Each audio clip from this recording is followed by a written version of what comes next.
Not all prisons are made of steel. The one Callahan Voss discovered that scorching morning was constructed from sun-bleached wood, fraying rope, and calculated malice.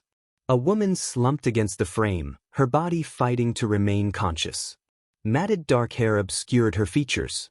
Her Apache dress, shredded at every seam, revealed skin blistered from endless days beneath a merciless sun. The wooden structure rose from absolute emptiness. No footprints approaching it. No sentries guarding it. No water source for miles in any direction. Someone had abandoned her here to vanish slowly, deliberately. But what Callahan couldn't know yet, what would change everything, was that liberating her would prove simple. Convincing her to want liberation? That would nearly destroy him completely. The heat crushed down like a living thing. Dismounting, Callahan's horse, a gray mare called Ash, stamped anxiously. Animals recognized dangers humans preferred ignoring. He approached cautiously, boots grinding across mineral-glittering sand. The woman's head rose fractionally. Her eyes, dark, blazing, exhausted, fixed on him with an expression that wasn't gratitude. It was fury. He'd been tracking a wandering calf for 3 days. Following prints that led him beyond his property boundaries. This land belonged to nobody and everybody, meaning it belonged to whoever possessed the strongest tolerance for atrocities people refused witnessing. The cage was assembled from weathered planks resembling salvaged wagon boards. Ropes secured the corners haphazardly. A corroded chain encircled her wrists, connecting to an iron stake driven impossibly deep into hardened ground. She attempted speaking. Cracked lips parted, producing only a rasp. Callahan extracted his canteen, stepping closer. The woman jerked backward violently, chains rattling. Her feet, bare except for disintegrating moccasin remains, scraped against the wooden cage floor. "Easy," he murmured. "I'm not with them." Her eyes narrowed with disbelief. Why would she trust him? Trust was a luxury her kind couldn't afford. He unscrewed the cap, extending the canteen through wooden slats. She stared like it contained poison. Then her body betrayed her. Her hand lunged forward, seizing the container desperately. She gulped frantically, coughing and choking. Water cascaded down her chin. He didn't withdraw it. When emptied, she dropped it. The container struck sand with a hollow thud. Her breathing emerged heavy, labored. She examined him again, differently now. Not gratitude. Assessment. She was calculating what he wanted. Because everyone wanted something. Callahan circled the structure, inspecting the chain. Padlocked to the stake. No key visible anywhere. Whoever imprisoned her never planned returning. Or perhaps they planned returning to a corpse. He drew his revolver. The woman tensed, body going rigid. He aimed at the chain. "Cover your ears," he instructed. She remained motionless. Stubborn even now. He fired. The shot cracked across empty desert, echoing from distant rock formations. The chain shattered, the padlock tumbling uselessly groundward. He holstered the weapon, pulling broken links apart, freeing the stake. Her hands remained bound, but she was no longer earthbound. He reached for the rope binding her wrists. Her free hand struck him across the face. The blow wasn't powerful, but carried absolute intent. He stepped backward, tasting blood where his lips split against teeth. "You don't touch me," she rasped. First words he'd heard from her. Her voice was destroyed, shredded by thirst and unanswered screaming. "I won't be owned. Not by you. Not by anyone." Callahan wiped blood from his mouth. "I'm trying to help you." "Help." She laughed, a bitter, fractured sound. "Men don't help. They take. They use. They abandon." He studied her for an extended moment. Saw the history carved into every tensed muscle. She'd learned this lesson before. Many times. He crouched down, making himself smaller, less threatening. "I level with her now. Listen to me. Whoever left you here might return. Or someone else might discover you. Either way, you die in that cage. Is that what you want?" Her jaw clenched. She didn't answer. "There's a creek approximately 2 miles west," he continued. "Shade, food, opportunity." He stood, turning toward his horse. "But I can't force you to take it." He'd covered 3 steps when she spoke again. Why? He stopped. Why what? Why do you care if I die? Callahan turned back. Her eyes were searching his face for deception, calculation, hidden costs. He considered all the answers he could give. Considered the truth buried in his own chest, the weight of people he couldn't save, the phantoms that followed him across every desolate mile. He settled on the simplest version. Because someone should. The words hung between them. For a moment, nothing moved except heat shimmer rising from sand. Then something shifted in her expression. Not trust, not even close, but maybe the smallest fracture in the wall. She looked down at her bound wrists, then back at him. If you free me, she said slowly, and I run, will you chase me? No. Will you follow me? Not if you don't want me to. She studied him for another prolonged moment. Then, barely perceptible, she nodded. Callahan approached again. Slowly. This time, she didn't strike. He pulled a knife from his boot, began sawing through the rope around her wrists. The blade was sharp, but the rope was thick, sun-hardened. It required longer than it should. He could feel her breathing, shallow and quick.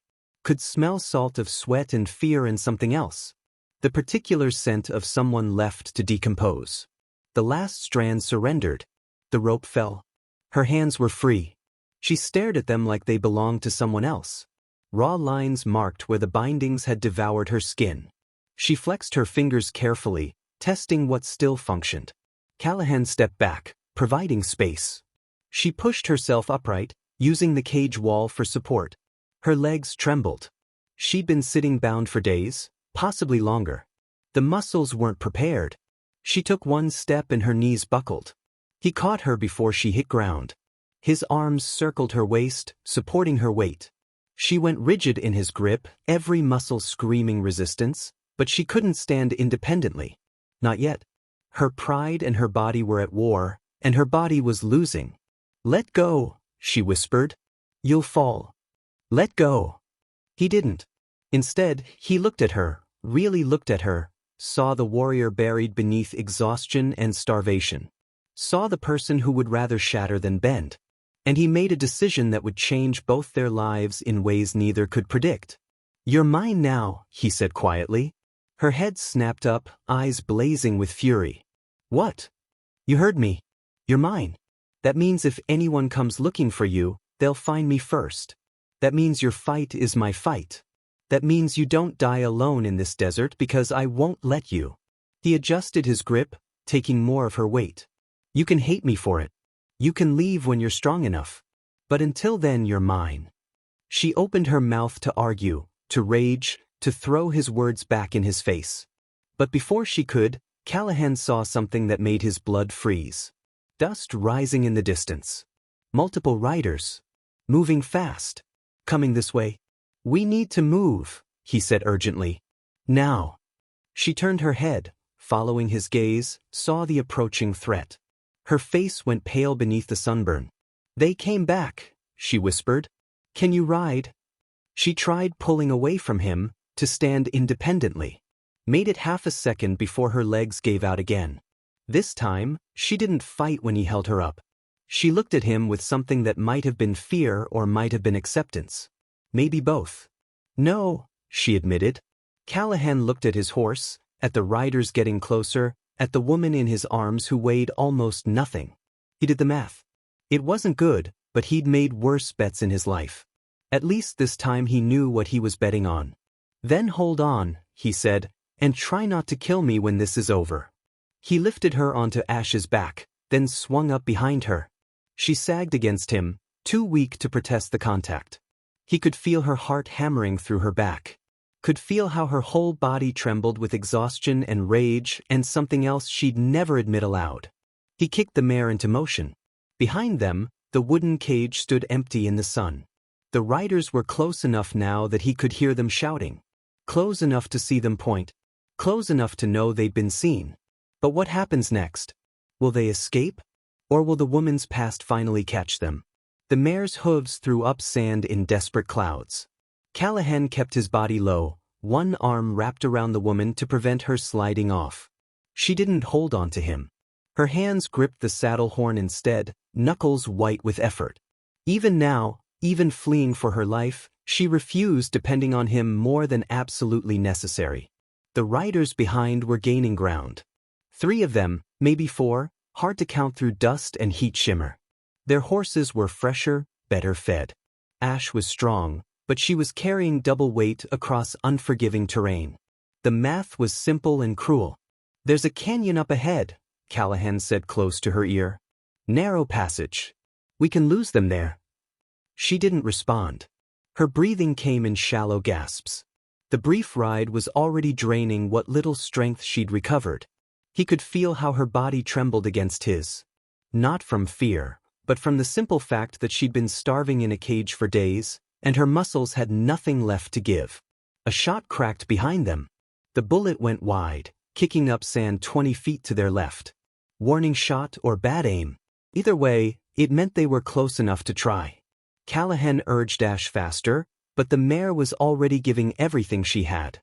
The woman's head dropped forward. She was losing consciousness. He tightened his grip around her waist, feeling ribs that pressed too sharply against her skin. How long had she been in that cage? Who decided she deserved to die slowly under the sun? And why come back for her now? "Stay with me," he said. "Just a little further." "Why?" Her voice was barely a whisper. "Why didn't you leave me?" It was the second time she'd asked a version of that question, like she couldn't comprehend why someone would choose her life over their own safety. That broke something in him. The idea that she'd been taught her existence was disposable. "Because you're not disposable," he said simply. Another shot. Closer this time. The riders were shouting now, words he couldn't make out over the thunder of hooves and his own heartbeat pounding in his ears. The canyon mouth appeared ahead, a slash of shadow in the rock face, narrow enough that they'd have to ride single file. Narrow enough that whoever followed would be channeled, slowed. Will the canyon save them? Or trap them? Ash plunged into the passage. Walls of stone rose up on both sides, blocking out the sun. The temperature dropped instantly. The woman shivered against him, her body no longer able to regulate itself properly. Dehydration and starvation had stripped away too many of her defenses. Callahan pulled the mare to a stop in a wider section where the canyon opened into a small alcove. He dismounted quickly, then reached up to help the woman down. She tried pushing his hands away, but her arms had no strength behind the gesture. He lifted her off the saddle and set her down with her back against the canyon wall. She immediately tried to stand, made it halfway up before her legs gave out. Callahan caught her again, lowering her back down. "Stop fighting me," he said. "Just for 1 minute. Stop fighting." "If I stop fighting," she said through clenched teeth, "I die. That's how it works." He knelt in front of her, studying her face. Even through the exhaustion and sunburn, she was striking. High cheekbones, a strong jaw, eyes that held fury even when her body held nothing. She'd been beautiful once, before hunger and cruelty had carved her down to essentials. "What's your name?" he asked. She looked at him like the question was a trap. "Why?" "Because I'm risking my life for you. Seems fair I should know who you are." For a moment, he thought she wouldn't answer. Then, so quietly he almost missed it, "Kaya." "Kaya," he repeated. "I'm Callahan." "I didn't ask." Despite everything, the danger, the exhaustion, the riders probably entering the canyon right now, he almost smiled. She had spirit. Most people would have been broken by what she'd endured. She was just angry. "Those men coming after us," he said. "Who are they?" Her jaw tightened. "Militia. Ranchers. Doesn't matter what they call themselves, they're all the same." "Why'd they take you?" She turned her face away, looking at the canyon wall instead of him. "I was with a group traveling south. They attacked at night. Took me. Let the others go. Said I was an example." "Example of what?" "What happens when you cross their land?" Her voice was flat, emotionless. She'd told this story to herself so many times it had lost its edges. "They kept me for 2 weeks. Passed me around their camps like livestock. When they got bored, they put me in that cage. Left me there to see how long it would take." Callahan's hands curled into fists. He'd seen cruelty before, lived through enough of it himself. But there was something particularly brutal about what she was describing. Calculated. Methodical. Not violence born of passion or anger, but violence as demonstration. "Why come back for you now?" he asked. She finally looked at him again. Her eyes were dark, knowing. "Because you freed me. Because now I'm not an example anymore. I'm a problem. And they don't leave problems alive." The sound of hooves echoed through the canyon. Closer now. The riders had entered the passage. Callahan stood, positioning himself between Kaya and the canyon entrance. His hand went to his revolver. "How many bullets you got?" she asked. "6.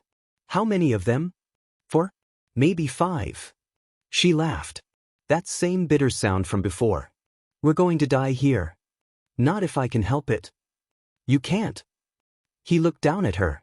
She'd drawn her knees up to her chest, making herself small, conserving what little body heat she had left. She looked like someone who'd already accepted death, like she'd accepted it days ago in that cage and was just waiting for the final act. "You gave up," he said. "It wasn't a question. Wouldn't you?" "No." "Then you're a fool." The hoofbeats stopped. Voices called out, echoing off the stone walls. They were close, maybe 50 yards, maybe less. Searching the alcoves and side passages. It was only a matter of time. Callahan made a decision. He moved to Ash, pulled his rifle from the saddle holster, checked the ammunition. 12 rounds. Better odds, but still not good. He looked back at Kaya. "You asked me if I'd chase you if you ran. I said no. I meant it. But right now, I need you to answer something for me." She watched him wearily. "What? Do you want to live?" Her mouth opened, closed. She looked confused, like no one had asked her that question in a very long time. Like she'd forgotten there was a choice involved. "I don't," she started, then stopped, tried again. "I don't know." "Well," he said, levering around into the rifle's chamber, "you've got about 30 seconds to decide." The voices grew louder. Shadows moved at the canyon entrance. Someone called out, "We know you're in there. Send her out and we let you ride away." Callahan didn't answer, just kept his eyes on Kaya, waiting for her choice. Waiting to see if the woman who'd rather die than be owned would choose to live for herself instead. What will she choose? Life or death? Freedom or surrender? Kaya's eyes locked onto Callahan's face. For a long moment, the world narrowed to just that, the question hanging between them and the shadows moving closer at the canyon entrance. Then something shifted in her expression. Not acceptance, not surrender, something harder. "Yes," she said. Her voice was rough but certain. "I want to live." Callahan nodded once. "Then stay down." He moved to the alcove opening, using the rock wall as cover. For men on horseback had entered the wider section of canyon. They sat easy in their saddles, rifles across their laps. Confident. They'd done this before. Cornered people in tight spaces where there was nowhere to run. The one in front was older, maybe 50, with a silver beard and a face weathered by decades of sun. He raised his hand in a gesture that might have looked peaceful if not for the weapon in his other hand. "You made a mistake, friend," the man called out. "That woman's property of the territorial militia. You're interfering with lawful business." Callahan stayed silent. Let the man talk. People revealed more when they filled silence. "She's a prisoner of conflict," the man continued, "captured during an engagement with hostile elements. We got every right to hold her." "Didn't look like holding," Callahan said. "Looked like leaving someone to die." The man's expression hardened. "What we do with prisoners ain't your concern. Hand her over and you can ride out. Keep her and you're an enemy combatant yourself." Behind Callahan, Kaya had pushed herself up to sitting. She was watching the exchange with the focus of someone calculating odds. Her hands pressed against the stone wall, bracing herself, ready to move even though movement would probably collapse her. "She's not a prisoner anymore," Callahan said. "She's under my protection." One of the other riders, younger, with a cruel mouth, laughed. "Your protection? You got any idea who we are?" "Don't care who you are." "You should." The young one leaned forward in his saddle. "We run this territory. Every inch from the river to the mesa. Anyone who crosses us ends up in a cage. Or dead, Callahan finished. Yeah, I got the picture. The bearded man held up his hand again, silencing his companion. His eyes were calculating now, reassessing. You got a name, friend? Callahan Voss. Something flickered across the man's face. Recognition. The young rider noticed it too, glancing at his leader with a question in his eyes. Voss, the bearded man repeated slowly. Heard that name before. You used to track for the frontier settlements. Before. He didn't finish, but he didn't have to. Callahan knew what came after before. Everyone who'd been in the territory long enough knew the story. How he'd led a group of settlers to what they thought was safe ground. How the conflict that found them there had left bodies in the dirt and one man walking away with nothing but guilt and a name people whispered about. That was a long time ago, Callahan said quietly. Not long enough you forgot how to get people hurt, though. The bearded man's voice had changed. Less negotiation, more warning. You're making the same mistake again. Protecting someone who can't be protected. Standing in the way of something bigger than you. Maybe. Callahan shifted his grip on the rifle. But at least this time, the person I'm protecting gets a say in it. The bearded man's jaw clenched. Last chance. Give her up. No. The word hung in the air. Final. Absolute. The young rider started to raise his rifle. The bearded man's hand shot out, stopping him. You know how this ends, the bearded man said to Callahan. You're one man. We're four. Even if you drop two of us, the others will get you. And then we take her anyway. And instead of dying quick in that cage, we make it last. Make it hurt. Make sure everyone hears about what happens to people who interfere. Kaya's voice cut through from behind Callahan. He's right. You can't win this. Callahan didn't turn around. I know. Then why? Because winning isn't the point. He kept his eyes on the riders. Sometimes you just have to stand in front of something and refuse to move. Even if it costs you everything. He could hear Kaya's breathing change. Could feel her staring at his back, trying to understand why someone would make that choice. Why anyone would trade their life for a stranger's. Will they fight? Or is there another way out? The bearded man studied him for a long moment. Then he dismounted.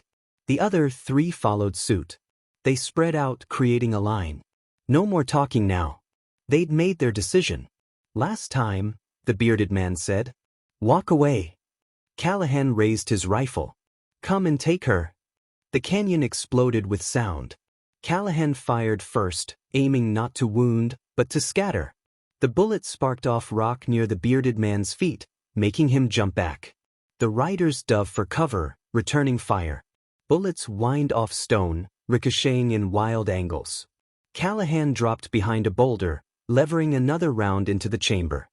His heart pounded, but his hand stayed steady. This was familiar territory. Violence. Chaos. The thin edge between life and death. He'd lived here before. Swore he'd never come back. But here he was anyway, because apparently some lessons you had to learn more than once. A bullet bit into the rock above his head, showering him with stone chips. He fired back, aiming at movement. Someone cried out. Hit, but not down. One of the riders broke cover, trying to flank around to the right. Callahan tracked him, fired. The man's leg buckled and he went down hard. 3 left. The odds were getting better, but not good enough. How many rounds? Kaya called out. 10. They have more. I know. She was quiet for a moment. Then, give me a gun. He risked a glance back at her. She dragged herself closer, using the wall for support. Her face was pale but determined. Her hands shook, but her eyes were clear. You can barely stand, he said. Then I'll shoot sitting down. He started to argue, then stopped. Saw the way she was looking at him. Not grateful, not dependent, just ready to fight beside him rather than hide behind him. Something in him recognized that, understood it on a level deeper than words. He pulled the revolver from his holster and slid it across the ground to her. She caught it, checked the cylinder with movements that spoke of familiarity. She'd handled weapons before. Known conflict. Survived it, until someone decided she'd survived enough. Thank you, she said quietly. Don't thank me yet. He fired twice more, keeping the riders pinned. We might both die here. I know. She positioned herself against the wall, the revolver held in both hands despite their trembling. But at least I'll die fighting, not rotting in a cage. A bullet slammed into the boulder near Callahan's head. Too close. They were moving up, using the confusion and gunfire to advance. He could see the bearded man directing the others, hand signals in the smoke and dust. Tactical. Professional. These weren't just angry ranchers. They were organized. The young rider appeared suddenly at the alcove edge, rifle raised. Callahan swung his weapon around, but knew he was too slow. The rider's finger tightened on the trigger. Kaya fired. The shot was shaky but true. The young rider jerked backward, clutching his shoulder. His rifle clattered to the ground. He stumbled, fell, scrambled back behind cover. Kaya lowered the revolver. Her hands were shaking worse now, adrenaline burning through what little reserve she had left, but her face held something it hadn't before. Not quite pride, but recognition. She'd just proven she was still here. Still capable. Still someone who fought back. Good shot, Callahan said. She didn't answer. Just kept the revolver aimed at the canyon entrance, ready for the next one. Ready to keep fighting until her body gave out completely. And Callahan realized something that should have been obvious from the moment he found her in that cage. Kaya had never needed to be saved. She just needed someone to give her the tools to save herself. The bearded man's voice echoed through the canyon. You just made this personal, Voss. Callahan smiled grimly. It was always personal. He checked his rifle. 8 rounds left. Glanced at Kaya. She held up 5 fingers. Rounds remaining in the revolver. 13 shots between them. 3 men still out there. The math still wasn't good. But something had changed. Kaya was beside him now, not behind him. Fighting with him, not depending on him. And somehow that made the impossible odds feel just slightly less impossible. The riders moved again, closer this time. Callahan could hear their boots crunching on the canyon floor. Could see shadows shifting at the edge of the alcove. They were coming. All of them. Final push. He looked at Kaya one more time. She met his eyes and nodded. Ready. Whatever happened next, they'd face it together. The shadows moved forward. The bearded man stepped into view first, rifle raised. Behind him, the other 2 fanned out. They'd learned their lesson. No more single approaches. They were coming together. Overwhelming force. No way to pick them off one by one. Callahan aimed at the bearded man's center mass. His finger tightened on the trigger. 1 second from firing. 1 second from starting something that would end with bodies on the canyon floor. Then Kaya spoke. Wait. Her voice was quiet but carried weight. Callahan didn't lower his rifle, but he didn't fire either. The bearded man stopped advancing. Curious. What's her plan? Can words stop bullets? Kaya pushed herself more upright against the wall, the revolver still in her hands but pointed down now. I know you, she said to the bearded man. You're Coleman. You led the raid on the wagons near Mesa Ridge. Coleman's expression didn't change. That's right. You took 6 people that night. Let 5 go. Kept me. Her voice was steady now, stronger. Why? You want the truth? Coleman asked. Or the answer that makes you feel better? Truth. He shifted his weight. Rifle still ready but no longer aimed directly at them. You fought back. Broke Jensen's nose. Took a chunk out of Morrison's arm. Most people we raid, they freeze or run. You came at us like you had nothing to lose. I didn't. No, Coleman agreed. You didn't. And that made you dangerous. Can't let someone like that walk around telling stories about how they fought the territorial militia and walked away. Sets a bad example. Gives people ideas. Kaya laughed. That same bitter sound. So you made an example of me instead. That was the plan. Coleman's eyes moved to Callahan. Then he showed up. Callahan kept his rifle trained on Coleman's chest. Touching story. Doesn't change what happens next. Maybe it does, Coleman said. Maybe we're all tired of this. Maybe nobody here wants to die in a canyon over something that's already done. What are you saying? Coleman lowered his rifle slowly, deliberately. The two men behind him exchanged glances but followed suit. I'm saying we came back for her because we couldn't afford to let someone survive what we did. But you already made her survive. You freed her, armed her, got her fighting again. The example's already broken. He looked at Kaya. You want revenge? Want to put a bullet in me right now? I won't stop you. But if you do, my men will put bullets in both of you. And then everyone dies and nothing changes. Kaya's hands tightened on the revolver. Callahan could see the war happening behind her eyes. The desire for justice against the pragmatism of survival. He'd been there himself. Knew how it felt when revenge and wisdom pulled in opposite directions. So what? She asked. We just walk away? Pretend none of this happened. No, Coleman said. We acknowledge what happened. I took from you. Can't give it back. But I can stop taking more. He paused. And I can make sure nobody else comes looking for you. Your word means nothing. No, Coleman agreed. It probably doesn't. But it's all I got to offer. The canyon was silent except for the wind moving through the rocks. Callahan watched Coleman's face, reading the lines there. The man was tired. Not physically, though there was that too, but deeper. Tired of the cycle. Tired of the violence that begot more violence. Maybe he was lying. Maybe this was a trap. But Callahan had spent enough time around liars to recognize something else. Regret. Kaya, Callahan said quietly. Your call. She looked at him, surprised. What? He hurt you. Your choice what happens next. For a moment she just stared, like she couldn't believe he was giving her this. The power to decide life or death. The agency that had been stripped from her in that cage. He watched her process it. Watched the anger war with exhaustion war with something deeper. Finally, she lowered the revolver. Go, she said to Coleman. Before I change my mind. Coleman nodded once. Started to turn. Stopped. For what it's worth. I am sorry. It's worth nothing, Kaya said flatly. But I'll remember you said it.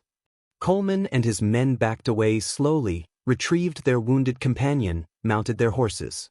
Within minutes, the sound of hooves faded. The canyon returned to silence. They survived. But at what cost? And what comes next? Callahan lowered his rifle. The adrenaline that had been holding him tight suddenly released. His hands started shaking. Delayed reaction, common after violence averted or delivered. He leaned against the boulder, breathing hard. Kaya was worse. The moment the threat disappeared, her body remembered it was broken. She sagged against the wall, the revolver slipping from her fingers. Her eyes were losing focus. Callahan moved to her quickly. Caught her before she collapsed completely. This time she didn't fight when he held her. Didn't have the strength left. Stay with me, he said. We're not done yet. Tired, she whispered. So tired. I know. But you don't get to quit now. Not after all this. He lifted her. She weighed almost nothing, all bones and determination, and carried her to where Ash waited patiently. The mare had stood through the entire confrontation, trained well enough not to bolt at gunfire. He managed to get Kaya settled across the saddle, then climbed up behind her. Her head lolled against his chest. He could feel her heartbeat, too fast, too weak. Dehydration. Starvation. She needed water, food, rest. Needed a lot more than he could give her in a canyon with dwindling supplies. Callahan, she said, barely audible. Yeah. Why did you do that? Give me the choice. He guided Ash back through the canyon, heading for the creek he'd mentioned earlier. Because I meant what I said. You're mine now. And that means I protect your right to choose. Even if you choose wrong. She was quiet for a long moment.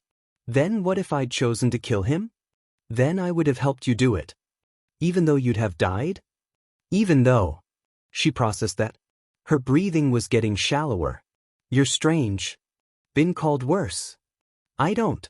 She paused, gathering words. I don't understand you. Don't need to understand me. Just need to stay alive long enough to figure yourself out. Her hand moved weakly, finding his arm where it wrapped around her waist. Her fingers curled around his sleeve. Not holding on desperately, just connecting, acknowledging. "I'm sorry," she whispered. "For what?" "For hitting you. Earlier. When you tried to help. You had reason." "Still sorry." The canyon opened up ahead. Sunlight poured in, almost blinding after the shadows. Callahan could see the line of green in the distance that marked the creek. Water. Shade. A place to rest and figure out what came next.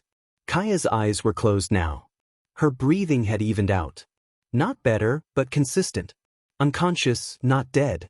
He kept checking. Kept making sure. Kept telling himself she'd be fine if he could just get her to water, get food in her, give her time.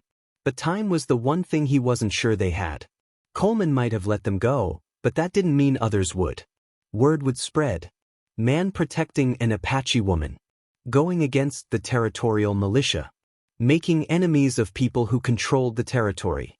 He'd done exactly what they'd warned him about years ago, put himself between someone vulnerable and the people who wanted to hurt them. Last time it had cost him everything. This time, he looked down at Kaya's unconscious face. Saw the strength still there even in sleep. The defiance that hadn't been broken by anything they'd done to her. This time, he thought, maybe it would cost him everything again. But maybe some things were worth the price. Will she survive? Keep watching to find out? The creek ran shallow but steady, cutting through rocks worn smooth by decades of water. Trees clustered along its banks, cottonwoods with leaves that whispered in the breeze. Shade. Real shade, not the harsh shadows of canyon walls. Callahan guided Ash into the cool darkness beneath the branches. Kaya hadn't stirred since losing consciousness. Her skin was hot to the touch, fever building from dehydration and exposure. He dismounted carefully, then lifted her down. Her head fell against his shoulder, body limp. For a moment, fear gripped him. The irrational certainty that she'd already slipped away. Then she coughed. Weak, but alive. He carried her to a spot where the grass grew thick, laid her down gently. Her breathing was rapid and shallow. Dangerous. He'd seen people die from less. Seen strong men reduced to nothing when their bodies ran out of resources to burn. Callahan soaked his bandana in the creek, wrung out the excess, placed it on her forehead. She didn't react. He tried the canteen next, tilting water against her cracked lips. Most of it ran down her chin. She wasn't conscious enough to swallow properly. "Come on," he muttered. "Don't give up now." He tried again, this time using his fingers to part her lips slightly, letting water pool in her mouth. She choked, sputtered. Her eyes flew open, panicked. She tried to push him away, but her arms had no strength. "Easy," he said. "Just water. You need to drink." She stared at him, confused, not fully aware. Fever had her in its grip. He steadied her head with one hand, brought the canteen back to her lips with the other. This time she managed a small swallow, then another. "Good," he encouraged. "Keep going." But she turned her head away. "No more. You're dying. You need." I said no. Even now, even barely conscious, she was fighting. Fighting him, fighting help, fighting everything. Because accepting help meant admitting weakness, and weakness meant death. He understood that logic. Had lived by it himself for years. But understanding didn't make it any less frustrating. "Listen to me," he said, forcing calm into his voice. "I know you don't want to need anyone. I know every instinct you have is telling you to push me away. But right now, your pride is going to be what ends you. Not them. Not the desert. You." Her eyes found his face. Still confused. Still fevered. But something in there was listening. "You asked me why I said you're mine now," he continued. "You thought I meant property. Possession. Like those men who passed you between camps. But that's not what it means." He paused, making sure she was tracking his words. "Where I come from, when you say someone's yours, you're taking responsibility. Their survival becomes your duty. Their fights become your fights. You stand between them and everything that wants to hurt them." She blinked slowly, processing. "It doesn't mean you own them," he said. "It means you owe them everything you've got until they're safe. Until they can stand on their own again." He held up the canteen. "So when I say you're mine, What I mean is your life matters more than my comfort. Your survival matters more than your pride. And I will force water down your throat if that's what it takes to keep you alive." For a long moment, she just looked at him. Then, so quietly he almost missed it, "I hate you. I know. I hate that you're right. I know that too." She opened her mouth, let him pour water in. Swallowed. Grimaced at the effort. But she kept drinking. Small sips. Frequent stops. But progress. When the canteen was half empty, she pushed it away again. This time he let her. "Food," he said. "Can't." "You can. You'll probably be sick. But you need to try." He dug through his saddlebag, found the dried meat and hardtack he'd packed. Not much. He'd been planning on resupplying in the next town, but enough for now. He broke off a small piece of meat, offered it to her. She took it with shaking hands, chewed slowly. Her face twisted with nausea, but she kept going. Swallowed. Waited. When her stomach didn't immediately rebel, she reached for another piece. "Slow," Callahan warned. "Too fast and you'll lose it all." She nodded. Kept eating at a measured pace. He watched her, ready to help if she collapsed again. But she managed. Barely, but enough. When she'd eaten what she could, she lay back in the grass, closed her eyes. Her breathing was still labored, but less panicked. Color was returning to her face. Not health exactly, but something closer to it. Callahan stood, moved to tend to Ash. The mare needed water too and rest. He removed the saddle, let her drink from the creek, checked her hooves for stones. The simple routine of caring for an animal steadied him. Gave his hands something to do while his mind processed everything that had happened. Callahan turned. Kaya had rolled onto her side, watching him. "Yeah. What did you mean earlier? In the canyon, when Coleman mentioned your name and you said, that was a long time ago. What happened?" He finished checking Ash's hooves before answering. Bought himself time. Not because he didn't want to tell her, though that was part of it, but because the story felt heavier out loud than it did in his head. "I was a tracker," he said finally. "Guided settlers through hostile territory. Knew the land, knew where water was, knew which routes were safe." He paused. "Or thought I did." Kaya waited. Patient. Led a group of families west. 20 people. Promised them I'd get them through. Found what I thought was safe ground, valley with good water, easy to defend. We stopped to rest. His hands stilled on Ash's flank. Raiders came at dawn. Not Apache, not army, just men who saw opportunity. I'd led everyone right into their territory. What happened? Fight lasted 2 hours. When it was over, 18 people were dead. I got 2 out. A woman and her daughter. Got them to the next settlement. He looked at Kaya. That woman's husband died in my arms. Last thing he said was that he trusted me. That his family's blood was on my hands. And the militia? Came through 3 days later. Found the bodies. Found my tracks leading away. Started spreading word that I'd sold them out. That I'd led them into a trap for money. He shook his head. Wasn't true. But truth doesn't matter much when you're the only one left to blame. Kaya was quiet for a long time. Is that why you helped me? Trying to balance the scales? No. The answer came quick, certain. You can't balance scales like that. Those people are still dead. Nothing I do changes that. Then why? He met her eyes. Because when I found you in that cage, you were still fighting. Still had fire. And I thought, maybe this time I can help someone who actually wants to be helped. Someone who will survive not because of me, but because they're too stubborn to quit. She almost smiled. Almost. That's a terrible reason. Yeah, probably. But it's honest. Only thing I've got left that's worth anything. Kaya pushed herself up to sitting. The movement was slow, careful, but she managed it without help. She looked at the creek, at the trees, at the sky showing through the leaves, like she was seeing the world for the first time. Or maybe seeing it without the cage around it. You're mine now, she repeated his words from earlier. Responsibility, not possession. That's right. And when I can stand on my own again, when I'm strong enough to leave? Then you leave, he said simply. That's how it works.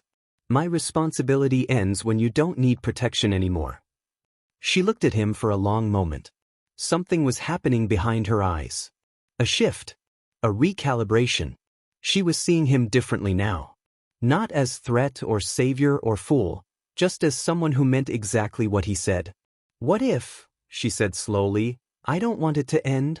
The question hung between them. Callahan felt something twist in his chest. Not unpleasant, but unexpected. Dangerous in its own way. Then we figure that out when we get there, he said. Kaya nodded. Lay back down. Within minutes, her breathing evened out. Real sleep this time, not unconsciousness. The kind that healed. Callahan sat with his back against a cottonwood, rifle across his lap, watching the approaches. Watching her. Thinking about the question she'd asked and the answer he'd given. And wondering if he'd just promised something he couldn't deliver. The sun moved across the sky. The creek kept running. And for the first time since finding that cage in the desert, Callahan let himself believe they might actually survive this. But survival is just the beginning. What happens when the past catches up? Kaya woke to the sound of water moving over stones. For a moment, she didn't remember where she was. Then everything came back. The cage. The escape. The canyon. The words that had changed something fundamental between her and the man who'd freed her. She sat up slowly. Her body protested but obeyed. Stronger now. Not whole but closer.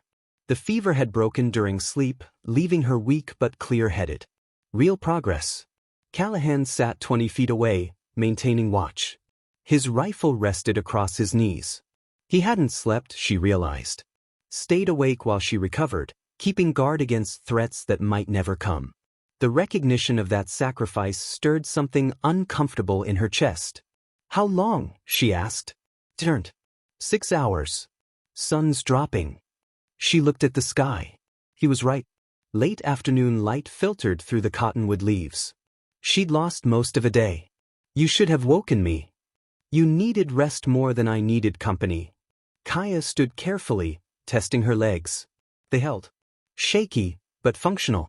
She walked to the creek, knelt, splashed water on her face. The cold shocked her system awake. She drank straight from the stream, letting it fill her until her stomach protested. Blinked slowly, processing. It doesn't mean you own them, he said. It means you owe them everything you've got until they're safe. Until they can stand on their own again. He held up the canteen. So when I say you're mine, what I mean is your life matters more than my comfort. Your survival matters more than your pride. And I will force water down your throat if that's what it takes to keep you alive. For a long moment, she just looked at him. Then, so quietly he almost missed it, I hate you. I know. I hate that you're right. I know that too. She opened her mouth, let him pour water in. Swallowed. Grimaced at the effort. But she kept drinking. Small sips. Frequent stops. But progress. When the canteen was half empty, she pushed it away again. This time he let her. Food, he said. Can't. You can. You'll probably be sick. But you need to try. He dug through his saddlebag, found the dried meat and hardtack he'd packed. Not much. He'd been planning on resupplying in the next town, but enough for now. He broke off a small piece of meat, offered it to her. She took it with shaking hands, chewed slowly. Her face twisted with nausea, but she kept going. Swallowed. Waited. When her stomach didn't immediately rebel, she reached for another piece. Slow, Callahan warned. Too fast and you'll lose it all. She nodded. Kept eating at a measured pace. He watched her, ready to help if she collapsed again. But she managed. Barely, but enough. When she'd eaten what she could, she lay back in the grass, closed her eyes. Her breathing was still labored, but less panicked. Color was returning to her face. Not health exactly, but something closer to it. Callahan stood, moved to tend to Ash. The mare needed water too and rest. He removed the saddle, let her drink from the creek, checked her hooves for stones. The simple routine of caring for an animal steadied him. Gave his hands something to do while his mind processed everything that had happened. Callahan turned. Kaya had rolled onto her side, watching him. Yeah. What did you mean earlier? In the canyon, when Coleman mentioned your name and you said, that was a long time ago. What happened? He finished checking Ash's hooves before answering. Bought himself time. Not because he didn't want to tell her, though that was part of it, but because the story felt heavier out loud than it did in his head. I was a tracker, he said finally. Guided settlers through hostile territory. Knew the land, knew where water was, knew which routes were safe. He paused. Or thought I did. Kaya waited. Patient. Led a group of families west. 20 people. Promised them I'd get them through. Found what I thought was safe ground, valley with good water, easy to defend. We stopped to rest. His hands stilled on Ash's flank. Raiders came at dawn. Not Apache, not army, just men who saw opportunity. I'd led everyone right into their territory. What happened? Fight lasted 2 hours. When it was over, 18 people were dead. I got 2 out. A woman and her daughter. Got them to the next settlement. He looked at Kaya. That woman's husband died in my arms. Last thing he said was that he trusted me. That his family's blood was on my hands. And the militia? Came through 3 days later. Found the bodies. Found my tracks leading away. Started spreading word that I'd sold them out. That I'd led them into a trap for money. He shook his head. Wasn't true. But truth doesn't matter much when you're the only one left to blame. Kaya was quiet for a long time. Is that why you helped me? Trying to balance the scales? No. The answer came quick, certain. You can't balance scales like that. Those people are still dead. Nothing I do changes that. Then why? He met her eyes. Because when I found you in that cage, you were still fighting. Still had fire. And I thought, maybe this time I can help someone who actually wants to be helped. Someone who will survive not because of me, but because they're too stubborn to quit. She almost smiled. Almost. That's a terrible reason. Yeah, probably. But it's honest. Only thing I've got left that's worth anything. Kaya pushed herself up to sitting. The movement was slow, careful, but she managed it without help. She looked at the creek, at the trees, at the sky showing through the leaves, like she was seeing the world for the first time. Or maybe seeing it without the cage around it. You're mine now, she repeated his words from earlier. Responsibility, not possession. That's right. And when I can stand on my own again, when I'm strong enough to leave? Then you leave, he said simply. That's how it works. My responsibility ends when you don't need protection anymore. She looked at him for a long moment. Something was happening behind her eyes. A shift. A recalibration. She was seeing him differently now. Not as threat or savior or fool, just as someone who meant exactly what he said. What if, she said slowly, I don't want it to end? The question hung between them. Callahan felt something twist in his chest. Not unpleasant, but unexpected. Dangerous in its own way. Then we figure that out when we get there, he said. Kaya nodded. Lay back down. Within minutes, her breathing evened out. Real sleep this time, not unconsciousness.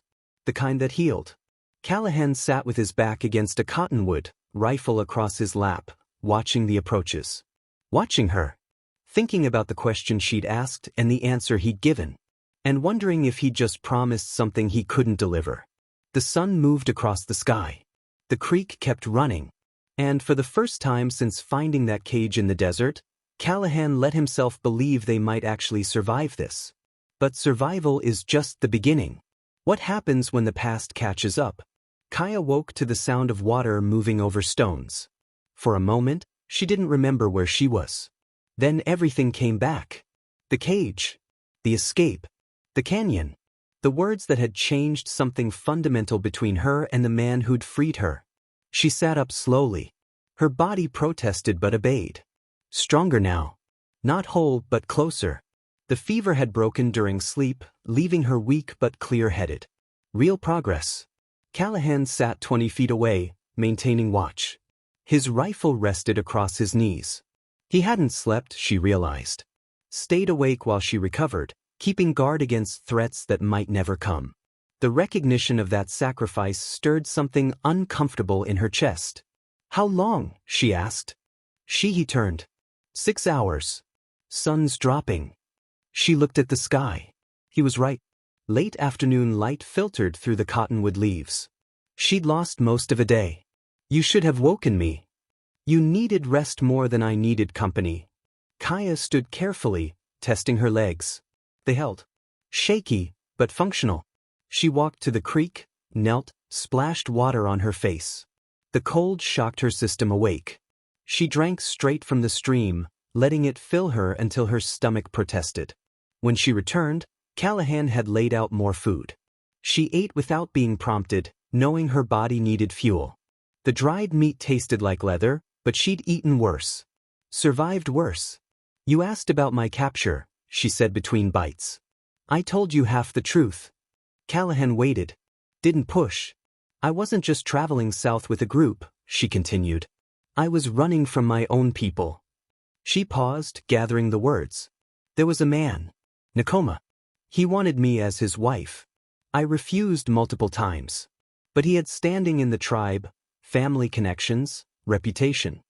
He made my refusal a matter of honor. What happened? He convinced the council I was disruptive. That my independence was spreading bad influence among the younger women. They gave me a choice, marry him or leave. She laughed bitterly. Not much of a choice. So you left. I left. Took what I could carry and headed south. Thought I'd find another band.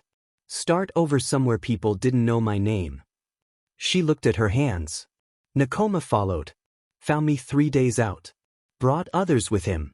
Said if I wouldn't be his wife, I wouldn't be anyone's. Beat me. Left me for dead. Callahan's jaw tightened, but he stayed silent. I survived that too, Kaya said. Found the group of travelers heading south. Paid them with the last of what I had to let me travel with them. Kept my head down. Thought I was safe. She shook her head. Then Coleman's militia attacked. And I fought back because I'd already been beaten once. Wasn't going to lie down and take it again. That's why Coleman kept you, Callahan said. You reminded him that some people don't break. Maybe. Or maybe I was just convenient. She finished eating, wiped her hands on the grass. Either way, I thought I'd die in that cage. Thought that was how my story ended, alone in the desert, proving Nakoma right about me being too proud to survive. But you didn't die. No. She looked at him directly. Because you wouldn't let me. The words hung between them. Acknowledgement. Not quite gratitude, too complicated for that simple word, but recognition of what he'd done and what it cost him. I need to ask you something, she said. And I need the truth. All right. When you said I'm yours, that you take responsibility until I can stand on my own. She paused. I can stand on my own now. Not completely, but enough. So why are you still here? Callahan was quiet for a long moment. When he spoke, his voice was careful. Because standing on your own doesn't mean you have to stand alone. That's not an answer. It's the only one I've got. Kaya studied his face. Saw the exhaustion there. The weight of too many choices that had gone wrong. Saw something else too, something that looked like hope struggling against better judgment. What if I asked you to come with me? She said. When I'm ready to leave. What if I asked you to keep riding? Where would we go? Somewhere they don't know our names. Somewhere your past doesn't follow you and mine doesn't find me. She held his gaze. Somewhere we could just be. He didn't answer immediately. She could see him weighing it. The possibility against the probability. The hope against the history. I've run before, he said finally. Never worked. The past catches up eventually. Maybe. Or maybe this time you wouldn't be running from something. You'd be running toward something. Toward what? She gestured between them. This. Whatever this is becoming. Before Callahan could respond, Ash whinnied, sharp, alarmed. Both of them turned toward the mare. She was staring into the trees, ears pinned back. Every muscle in her body screamed danger. Callahan grabbed his rifle, rising to his feet. Kaya reached for the revolver he'd left near her. Her hands were steadier now. Ready. A figure stepped out of the shadows between the cottonwoods. Apache clothing. moving with the confidence of someone who knew exactly where he was and who he'd find there. Kaya's breath caught. No. Who is it? Callahan asked, rifle already raised. Nakoma, she whispered. He found me. The past has caught up. What happens now? The man smiled, slow and predatory. He wasn't alone. 3 more figures emerged from different positions. They'd surrounded the camp while Kaya slept, while Callahan kept watch facing the wrong direction. Nakoma spoke in Apache. Kaya responded in English, forcing the conversation into words Callahan could understand. You need to leave, she said. I have nothing for you. Nakoma switched to accented but clear English. You have what you always had. What you refuse to give. His eyes moved to Callahan. And now you give it to him instead. To a white man. I give him nothing. I choose to stay. Choice. Nakoma spat the word. You always spoke of choice as if you deserved it. As if you were more than what you are. Callahan's finger moved to the trigger. You should listen to her. Leave while you can. Nakoma laughed. You think you own her now? Think because you broke some chains, she belongs to you. She belongs to herself, Callahan said flatly. Always has. Then let her prove it. Nakoma gestured to Kaya. Come with me. Return to the tribe. I will speak for you. Say you were taken by force. Say you were lost and found. You can have your place back. No, Kaya said. Choose carefully, Nakoma warned. Come willingly or I take you. And I break him first. Make you watch what happens to men who interfere. Kaya raised the revolver, aimed it steadily at Nakoma's chest. Her hands didn't shake. You want me? Come try. For a moment, nobody moved. 4 Apache warriors. 1 cowboy. 1 woman who'd already survived too much to back down now.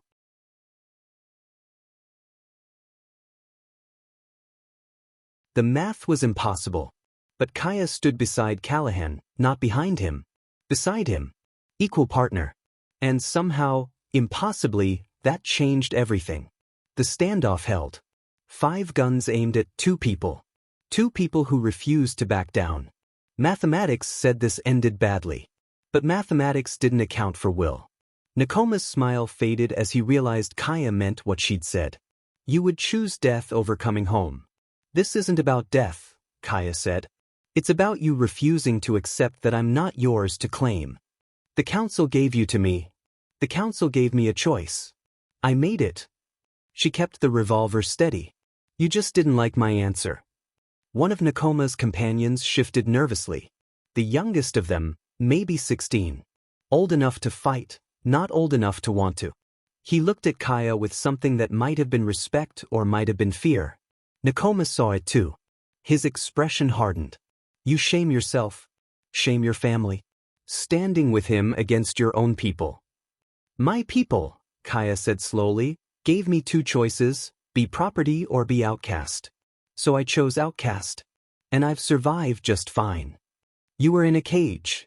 And I got out. She gestured to Callahan without looking away from Nakoma. He didn't save me. He gave me the tools to save myself. There's a difference. Callahan's rifle remained trained on Nakoma, but he stayed quiet. This was Kaya's fight now. She'd earned it. All he could do was stand beside her while she fought it. Last chance, Nakoma said. Lower the weapon. Come willingly. Or I take you by force and leave him dead in the dirt. You could try, Kaya agreed. You've got 4 men. We've got 2 guns and nothing to lose. Maybe you win. Maybe you take me. Her eyes moved to the young one. But which of your warriors dies first? Is he ready to die for your wounded pride? The young warrior took a step back. Barely noticeable. But Nakoma noticed. Stand firm, Nakoma snapped at him. For what? The young warrior asked. She doesn't want to come. Why should we die forcing her? Because she belongs. To herself, the young warrior interrupted.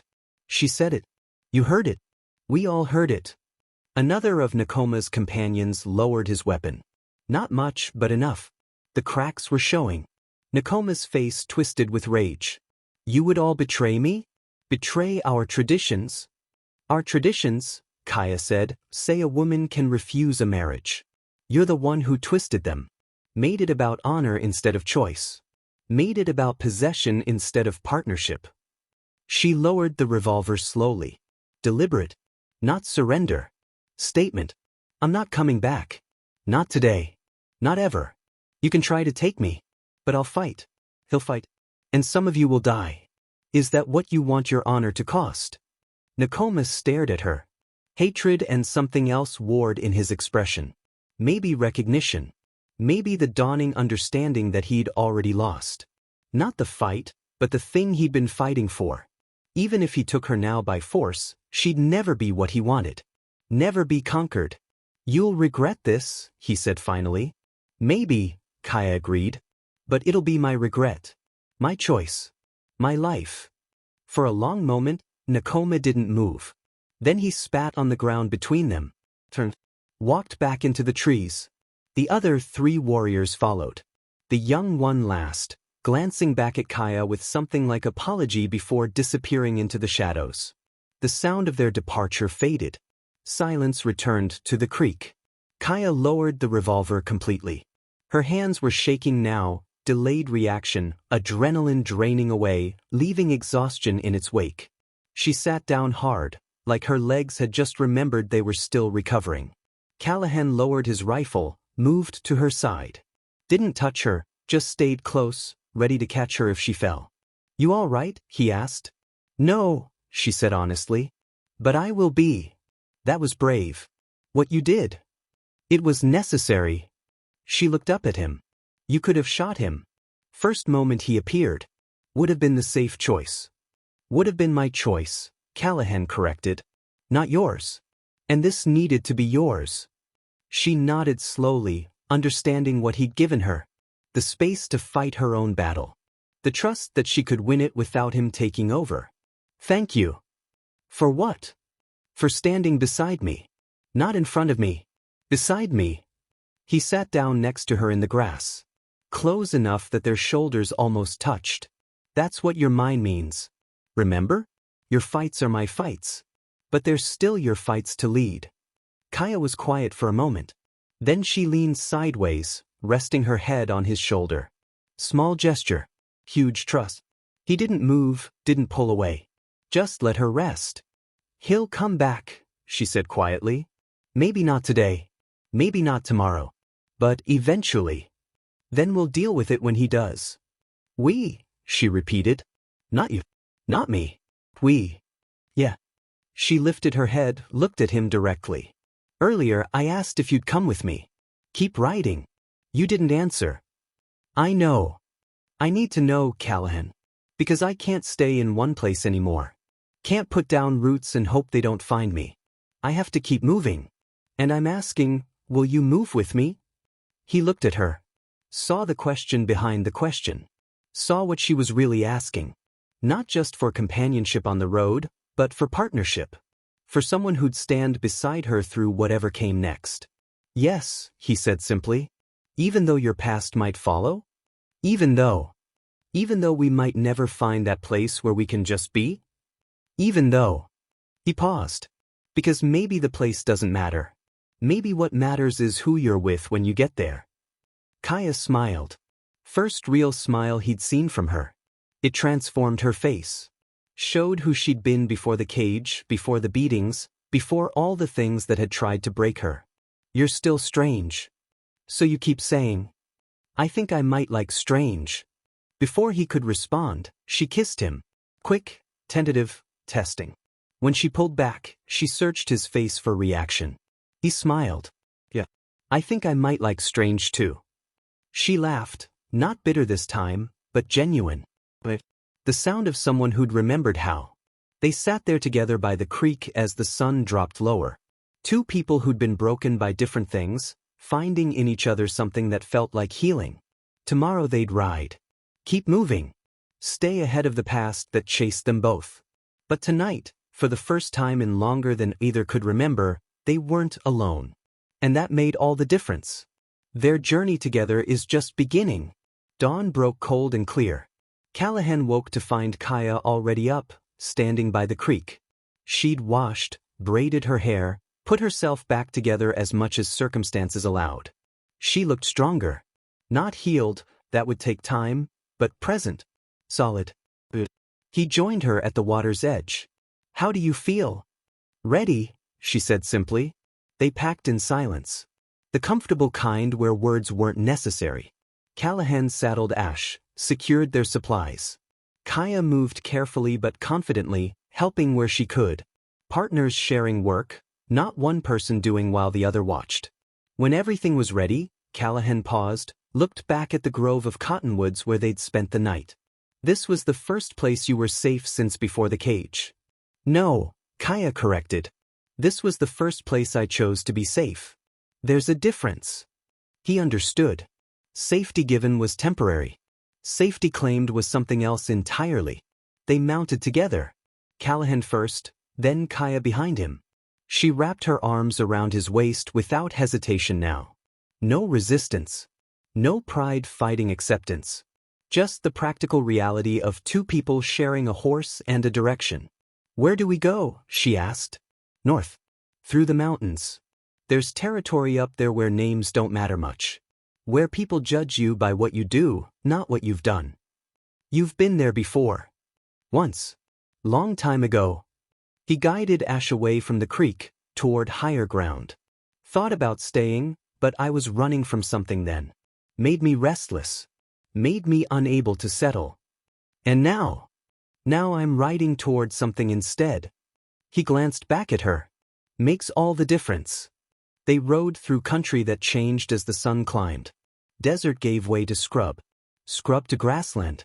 Grassland to the first hints of pine. The air grew cooler, cleaner. Behind them, everything that had tried to claim or break them fell farther away with each mile. By midday, they stopped to rest and water the mare. Kaya stood on her own now. Moved without assistance. The strength was returning, not just physical, but deeper. The kind that came from making choices and living with them. "I keep thinking about what you said," she told him.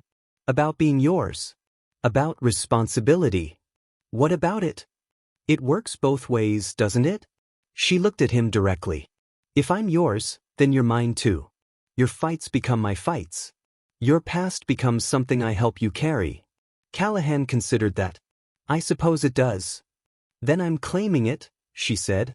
"Right now. You're mine, Callahan Voss. Which means when your guilt tries to pull you under, I stand beside you. When your past catches up, we face it together. When you think you have to be alone, you're wrong." He felt something in his chest loosen. A weight he'd carried so long he'd forgotten it was there. That's a heavy thing to take on. "Good thing I'm stronger than I look." He smiled, reached out. She took his hand. Simple gesture. Enormous meaning. They rode through the afternoon. As the sun started its descent, they crested a ridge. Below them stretched a valley, green, fertile, dotted with small settlements. Smoke rose from chimneys. Cattle grazed in distant fields. The kind of place where people worked hard and didn't ask too many questions. "That could be home," Callahan said. "For a while at least." Kaya studied the valley. "And when it's time to move again? Then we move. Together. Together." She leaned forward, resting her chin on his shoulder. "You know what I realized?" "What?" "When you said, 'You're mine now,' back at that cage, I thought you were taking my freedom. But you were actually giving it to me. Because freedom isn't about being alone. It's about choosing who stands beside you. And you chose me," he said quietly. "I chose you." She paused. "Do you regret it? Everything it cost you?" He thought about the risk, the danger, the way his life had pivoted completely in the moment he decided to break those chains. Thought about who he'd been before finding that cage and who he was now, riding toward an uncertain future with a woman who'd survived everything the world threw at her. "No," he said. "I don't regret it." "Good." She tightened her arms around him. "Because I don't either." They rode down into the valley as the sun touched the horizon. Two people who'd been broken in different ways, carrying each other's weight. Not saved, not rescued. Just choosing every day to stand together against whatever came next. Behind them, the desert held its secrets. The cage stood empty and forgotten. The past existed but no longer controlled them. Ahead, the valley waited with possibility. And between them, the words that had started as possession had transformed into something neither had expected. Partnership. Equality. You're mine, Kaya whispered against his shoulder. And you're mine, Callahan answered. Not ownership. Not obligation. Just two people who'd found in each other something worth choosing. Something worth keeping. Something worth becoming. They rode on together into the valley. Into the future they'd build side by side. Free. Equal. If you enjoyed this story, click the video on your screen now to watch another unforgettable tale from the frontier where courage and destiny collide in unexpected ways. Don't forget to subscribe and consider leaving a super chat to help us keep bringing you powerful stories like these. Your support means everything to us.